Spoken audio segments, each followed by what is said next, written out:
이 시간 이 시편 119편 153절과부터 160절까지의 말씀을 통해서 나를 살리는 말씀이라는 제목으로 하나님의 말씀을 함께 나누도록 하겠습니다.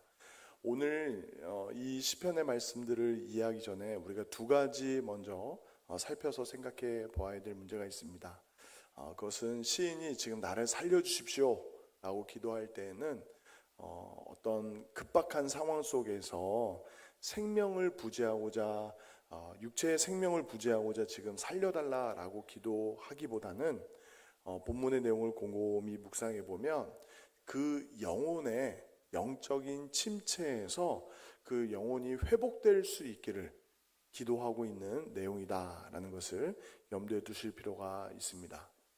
그리고 두 번째로 오늘 본문을 읽어갈 때에 이 고난의 문제를 좀 생각해 볼 필요가 있는데, 우리가 이 땅을 살아갈 때에 하나님께 속한 사람들이 겪게 될 고난은 필연적인 문제다라는 거죠. 필연적인 문제다. 피할 수 없는 고통이다. 그 두 가지 문제, 지금 영혼을 회복시켜 달라, 하나님에 대한 이 간절한 절규, 기도, 고백을 드리고 있는 이 시인의 마음을 헤아리면서 이 한 3천여 년 전에 이 시를 기록했던 시인만 당하는 고난이 아니라 이 땅의 하나님의 자녀로, 하나님의 백성으로 이 땅을 살아가면서 우리가 겪게 될 수많은 고난 앞에서 우리는 어떤 기도를 드려야 될까라는 두 가지 질문을 가지고 오늘 본문의 내용을 하나하나 살펴보도록 하겠습니다. 그런 의미에서 153절을 우리 한 목소리로 같이 한번 읽어보겠습니다. 시작. 나의 고난을 보시고 나를 건지소서. 내가 주의 율법을 잊지 함이니이다. 아멘. 요한복음 17장 14절 말씀에 보면 예수님께서 분명히 말씀하셨습니다. 세상이 너희를 미워하는 것은 먼저 나를 미워했기 때문이다 라고 말씀합니다. 아담이 범죄한 이후로 죄가 가득한 세상 속에서 하나님을 참되게 예배하는 사람들이 필연적으로 피할 수 없는 고통은 세상이 우리를 미워한다라는 거죠. 하나님을 온전히 예배하고 하나님의 말씀대로 살려는 사람, 눈에 보이지 않지만 이 땅을, 온 땅을 말씀으로 다스리시는 하나님을 경외함으로 그 말씀에 순종하고자 하는 사람은 미움을 받게 되어 있습니다. 그 대표적인 예가 무엇입니까? 아담의 두 아들 가인과 아벨이 있는데, 가인은 누구를 미워했습니까? 하나님을 참되게 예배하는 동생 아벨을 미워했고 심지어 죽이기까지 했습니다. 그것이 그 옛날 인류의 조상 아담의 집안에서 있었던 비극적인 하나의 단회적 사건이 아니라 이 세상, 우리가 살아오고 있는 세상의 영적인 현실을 그대로 보여주고 있는 것입니다. 우리가 경건하게 살고자 하면 살아계신 하나님 한 분만을 온전히 섬기며 그 말씀에 순종하며 살아가면 우리는 세상의 공격을 받을 수밖에 없습니다. 그런데 그 고난 속에 우리에게 소망이 있는데, 그것은 무엇입니까? 저를 한번 따라 보시겠습니까? 하나님이 보고 듣고 살피고 계십니다. 할렐루야. 출애굽기 3장 말씀에 보면 7절과 9절에 이렇게 기록되어 있습니다. 여호와께서 이르시되 내가 애굽에 있는 내 백성의 고통을 분명히 보고 그들이 그들의 감독자로 말미암아 부르짖음을 듣고 그 근심을 알고, 또 9절의 말씀에 이제 가라 이스라엘 자손의 부르짖음이 내게 달하고 애굽 사람의 그들의 괴롭히는 학대도 내가 보았으니 라고 말씀합니다. 이스라엘 백성들은 오해했을지 모르겠습니다. 400여 년 동안 그 타지 애굽 땅에 살아가면서 그 요셉을 알지 못하는 왕들이 들어섰을 때로부터 아주 오랜 세월 400여 년간을 종노릇, 노예로서 살아가지 않았겠습니까? 지금도 남아있는 애굽의 많은 건축물들 누가 지었겠습니까? 노예들이 지었겠죠. 노예들이. 그러한 건축물과 각종 신전들을 짓는 일에 동원되면서 많은 사람들이 고통 가운데 있었습니다. 그런데 그 고통만 본문이, 하나님의 말씀이 우리에게 우리가 겪고 있는 현실을 기록하고 있는 것이 아니라 살아계신 하나님께서 그 백성의 고통과 부르짐을 보고 들으시고 살피고 계시는 줄 믿습니다. 이러한 구약의 말씀만 있습니까? 히브리서 4장 15절 말씀에 보면 우리에게 있는 대제사장은 우리의 연약함을 동정하지 못하실 리가 아니요 모든 일에 우리와 똑같이 시험을 받으신 이로되 죄는 없으시니라 라고 말씀합니다. 참 하나님이시면서 참 사람이신 우리 주 예수님은 우리의 고난, 고통을 누구보다 잘 아신다라는 거죠. 성경에 주로 기록되어 있는 내용은 예수님의 공생의 사역, 수많은 기적들과 병자들을 고치신 내용들을 주로 기록하고 마지막 십자가에 대해서 자세히 기록하고 있지만, 여러분들이 잊지 마셔야 될 것은 무엇이냐면 예수님이 공생을 시작하시기 전에 예수님은 목수셨습니다. 목수. 성경에 보면 예수님의 탄생 기사를 기록한 이후에 그의 아버지 요셉에 대해서 자세한 기록이 나오지 않는 것을 볼 때, 적어도 그의 어머니 마리아만 기록에 남아있는 것을 보면 예수님의 어린 시절에 그 아버지 요셉은 먼저 세상을 떠났을 가능성이 높습니다. 그럼 어떻게 됩니까? 그 집안의 가장 노릇을 예수님이 하셨을 가능성이 높다라는 거죠. 아마도 소년가장으로 그 집의 목수로서 그 어머니와 형제들의 생계, 경제적인 문제를 해결하기 위한 노동을 오랜 세월을 하셨을 거예요. 하셨을 거예요. 그뿐 아닙니다. 예수님은 이 땅을 살아가시면서 그 공생애 뿐만 아니라 그 삶 속에서 얼마나 가난과 고통 속에 힘겨워하는 사람들의 모습을 보셨을 것입니다. 느끼셨을 거예요. 그렇기 때문에 2000년 전이나 지금이나 이 땅을 광야 같은 이 땅을 살아가면서 우리가 겪게 되는 많은 희노애락, 생로병사를 다 알고 계세요. 다 알고 계세요. 하나님이시기 때문에, 전지전능하시기 때문에, 무소부재하시기 때문에 아는 정도가 아니라 친히 참 사람이 되셔서 우리와 똑같은 고통과 아픔을 다 겪으셨습니다.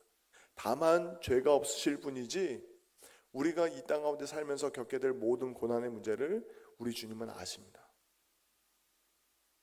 그 주님이 우리의 고난 속에서 우리를 찾아오시고 우리를 말씀으로 만나 주시는 줄 믿습니다.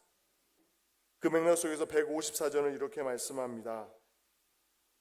주께서 나를 변호하시고 나를 구하사 주의 말씀대로 나를 살리소서. 지금 주의 말씀에 대해서 이 고난 중에서 시인이 붙잡고 있어요. 우리는 보통 고난의 문제라고 하면 눈에 보이는 어떤 현실의 변화를 우선적으로 놓고 기도할 때가 많습니다. 예를 들면 통증이 있으면 아프다고 기도하게 되죠. 당장에 먹을 떡이 없으면, 마실 물이 없으면 떡과 물이 없다고 기도할 수 있습니다.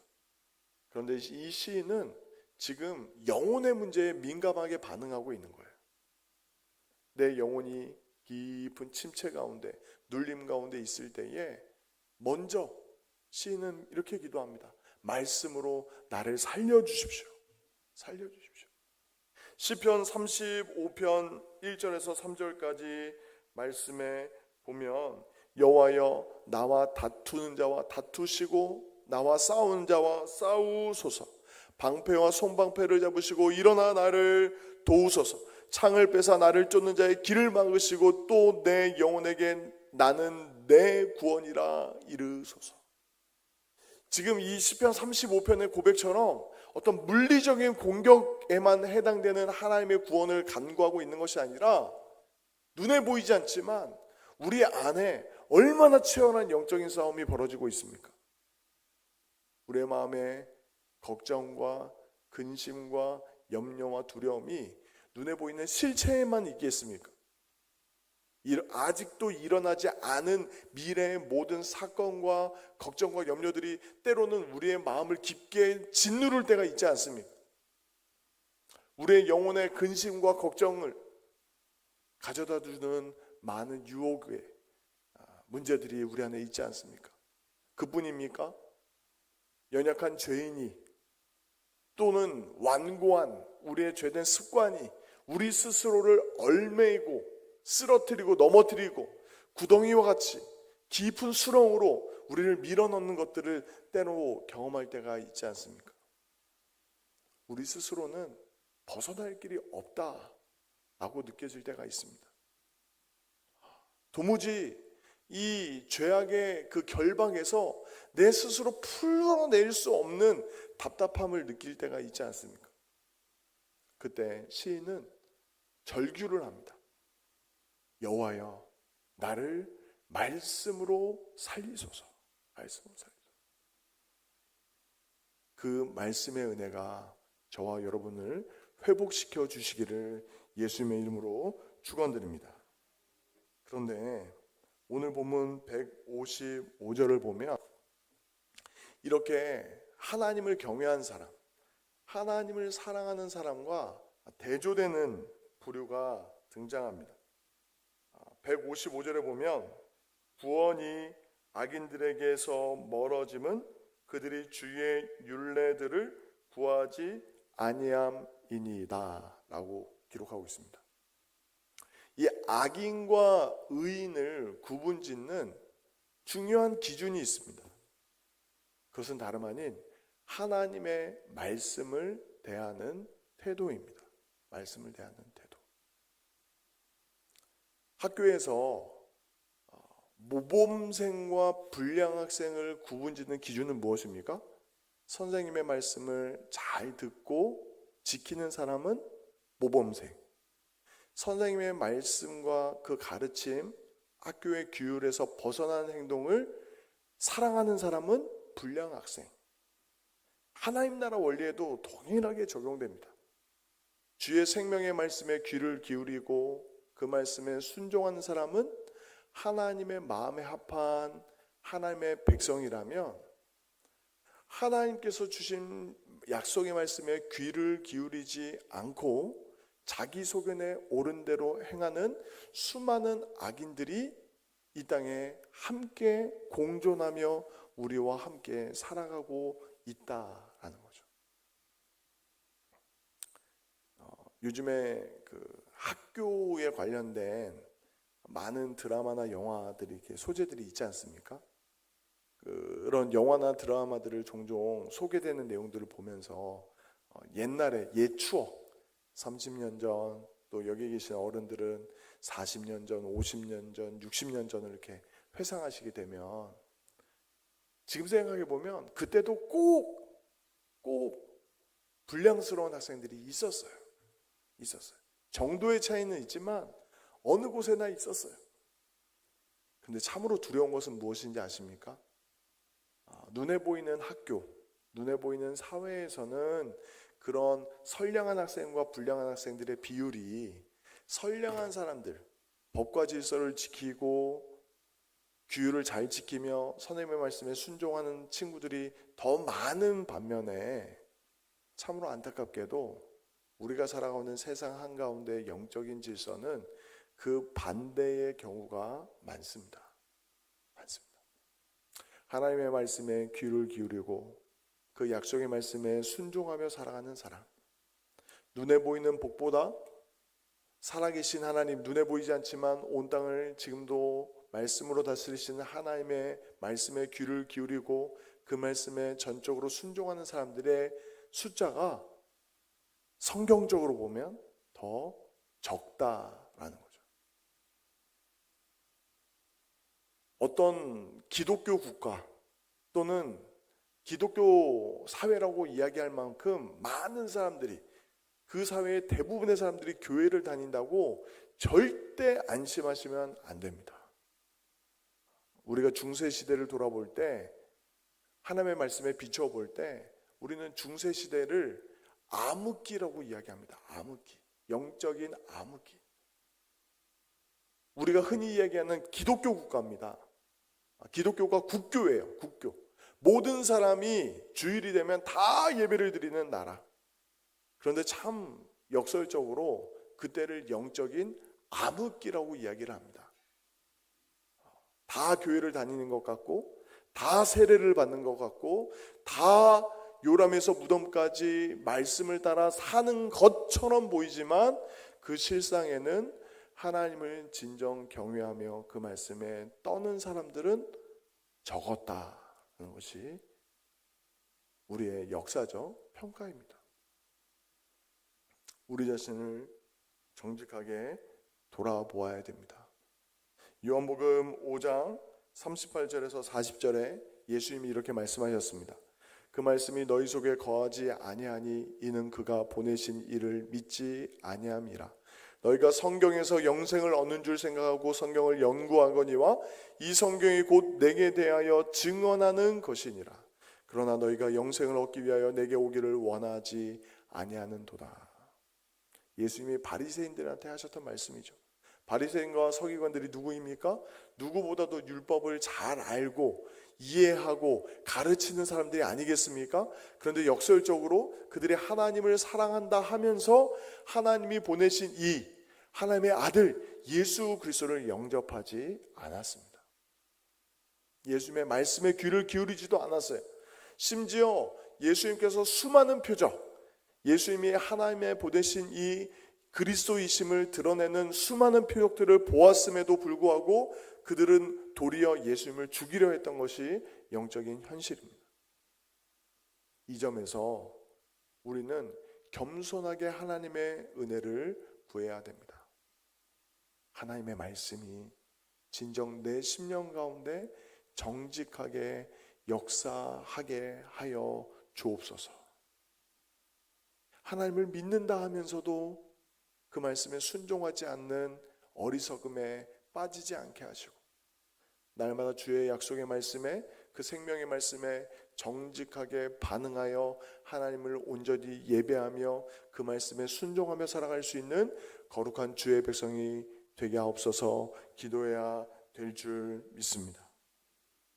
이렇게만 보면 하나님의 말씀대로 사는 것이 너무나 큰 위협이자 손해처럼 느껴지실지 모르겠습니다. 예, 맞습니다. 하나님의 말씀대로 사는 것은 예수님의 표현처럼 좁은 길로 가는 것이고 거칠고 험한 십자가의 길을 걷는 것이 맞습니다. 그런데 그 안에 놀라운 역설적 축복이 담겨져 있습니다. 156절과 157절 우리 같이 한번 읽어보겠습니다. 시작.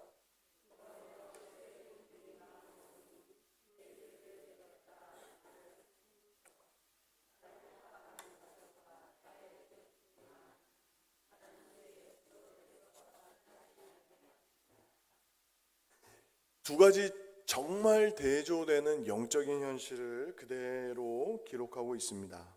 우리의 두 눈에는 대적이 많아 보입니다. 우리가 하나님의 말씀대로 살아가기 순종하기에 문제들이 너무 많아 보여요. 장애물들이 많아 보입니다. 심지어 우리를 짓누르는 현실적인 걱정과 염려의 문제가 커 보입니다.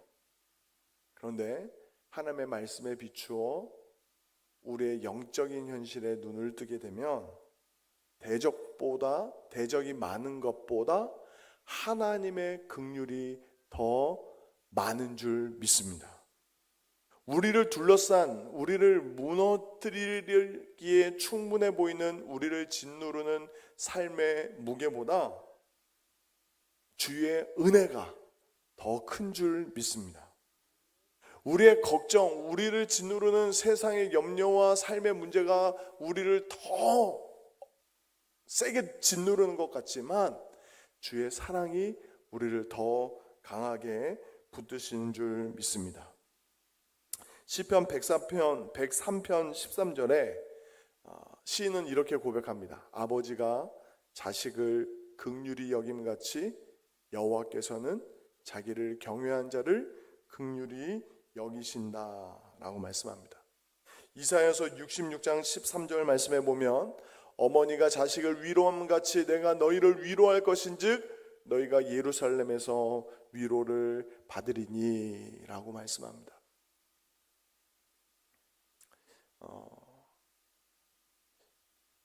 저희 부모님도 이제 연세가 많으시잖아요. 이제 아버지도 80이 훌쩍 넘으셨고 이제 어머니도 내년이면 80인데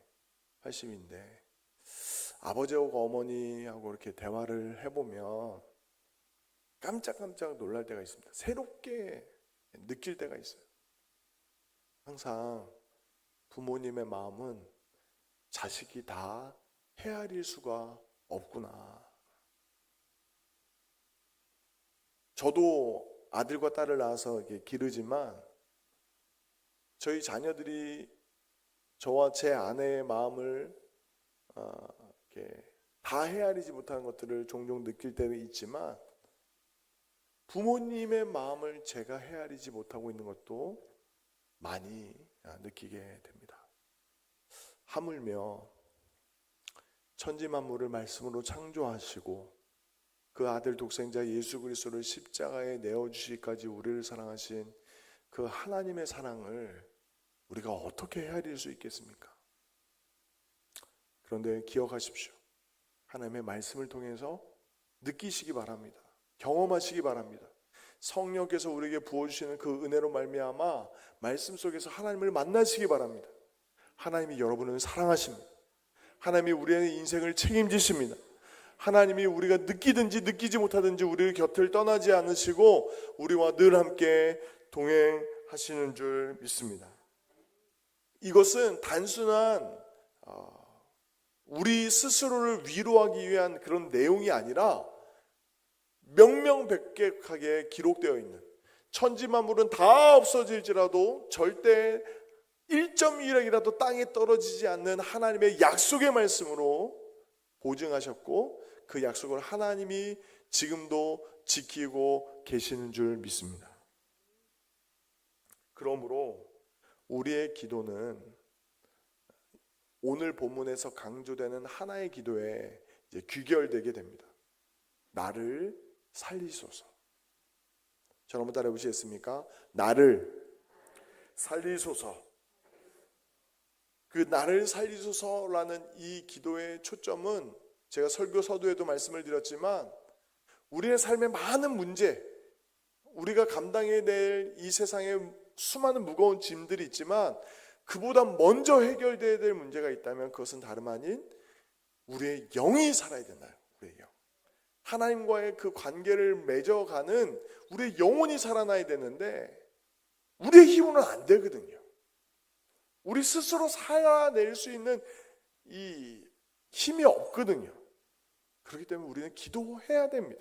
매 순간 깨어서 기도해야 됩니다. 주님께 긍휼을 구하며 기도해야 돼요. 여호와여, 나를 살리소서. 내 영혼을 살려주십시오. 그런 간절한 마음으로 158절과 159절을 한 목소리로 읽겠습니다. 시작.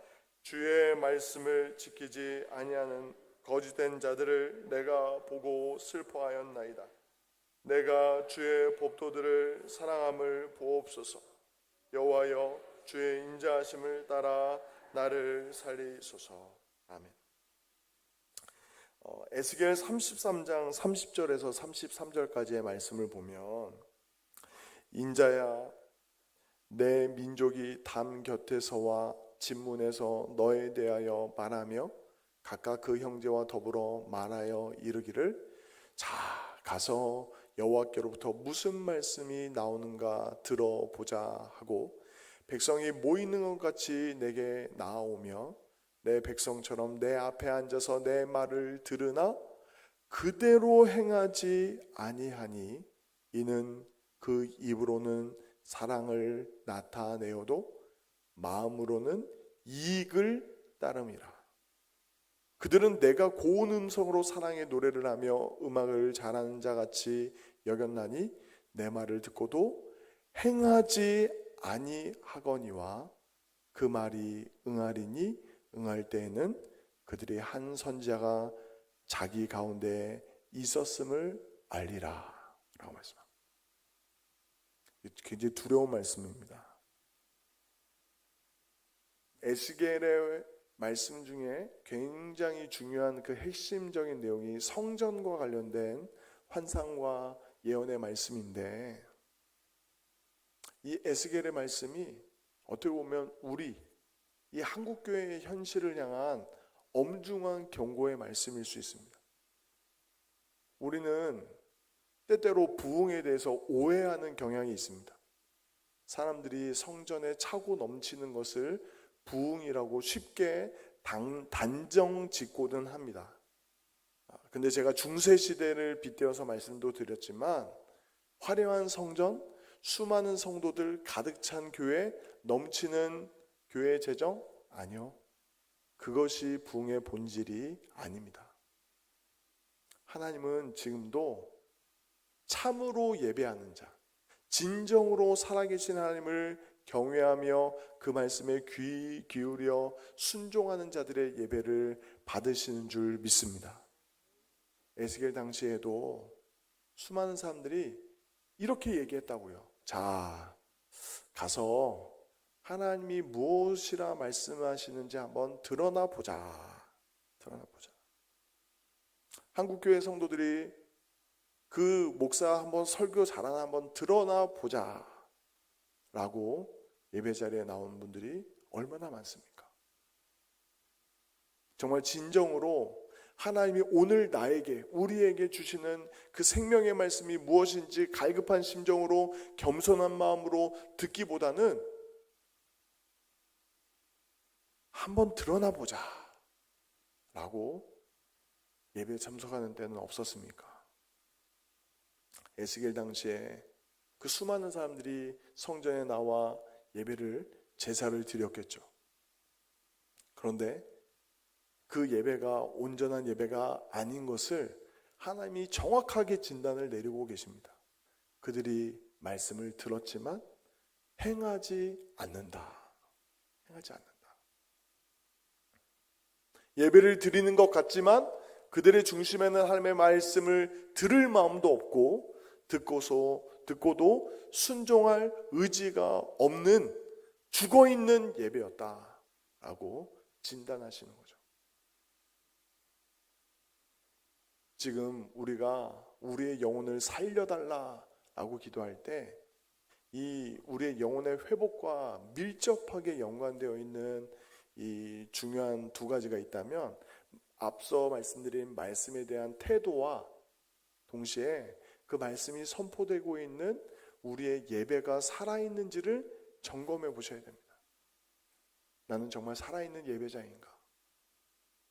정말 하나님의 말씀에 두렵고 떨림으로 그 말씀에 순종하며 하루하루 매 순간을 살고 있는가? 아니면 그냥 드러나 보자라는 신앙으로 하루하루를 스스로 속이면서, 나는 늘 예배에 잘 참석했으니까, 교회에 한 사람의 교인으로서의 정당한 의무인 예배 생활뿐만 아니라 헌금 생활을 잘 했으니까 복을 받아 마땅하다라고 헛된 자위를 하고 있는 것, 스스로 위로를 하고 있는 것은 아닌가 돌아보아야 됩니다. 하나님은 너무나 정확하게 보고 계십니다. 우리가 진정한 예배자인지, 하나님을 경외하는 자인지, 그 말씀에 두렵고 떨림으로 반응하는 사람인지, 하나님은 지금도 우리의 중심을 살피고 계십니다. 그리고 우리에게 기도하도록 우리를 도전하시는 거죠. 우리의 영혼은 살아있는지, 정말 우리는 하나님의 말씀에 진지하게 반응하고 그 말씀에 순종하고 있는지를 묻고 계십니다. 이러한 안타까움 속에서 이 158절을 잘 이해하셔야 되는데, 내가 주의 말씀을 지키지 아니하는 거짓된 자들을 내가 보고 슬퍼했습니다 라고 이야기하고 있어요. 그냥 경멸하고 미워하고 멸시하는 그런 뉘앙스라기보다는 정말 어떻게 저렇게 뻔뻔할 수가 있을까? 버젓이 나와서 예배를 드리고 나서 일상으로 돌아가면 그렇게 거짓과 탐욕으로 살아갈 수 있을까? 이 시인이 너무 답답하고 속상한 거예요. 속상한 거예요. 정말 하나님의 슬픔, 하나님의 마음으로 이 죄된 세상을 아파할 수 있는 그 눈물이 회복될 수 있기를 예수님의 이름으로 축원드립니다. 그러면서 시인은 이렇게 오늘의 단락을 마무리합니다. 주의 말씀의 강령은 진리이오니 주의 의로운 모든 규례들은 영원하리이다. 아멘. 시편 48편 14절에 하나님은 영원히 우리 하나님이시니 그가 우리를 죽을 때까지 인도하시리로다 라고 선포합니다. 말씀을 마무리하면서 여러분들이 잘 아시는 복음성가 하나를 이렇게 반주 없어도 됩니다. 너무나 잘 아는 찬양이기 때문에 날마다 숨쉬는 순간마다 라는 찬양이 있는데 3절 가사가 있는데 이제 아시는 분들은 저를 따라서 그냥 불러주시면 됩니다. 인생의 어려운 순간마다 주의 약속 생각해보네. 내 맘속에 믿음 잃지 않고 말씀 속에 위로를 얻네. 주님의 도우심 바라보며 모든 어려움 이기도다. 흘러가는 순간순간마다 주님 약속 새겨봅니다. 말씀을 맺겠습니다. 우리가 참 기도할 기도 제목이 많습니다. 그런데 가장 중요한 기도 제목이 있다면 내 영혼이 살아있는가? 나는 오늘 하루를 살아도 하나님이 찾으시는 살아있는 예배자로 살고 있는가? 정말 하나님의 말씀이 내 삶의 생명과도 같은가? 그것을 정직하게 돌아보고 주 앞에 기도로 나아갈 수 있는 저와 여러분이 되시기를 바랍니다.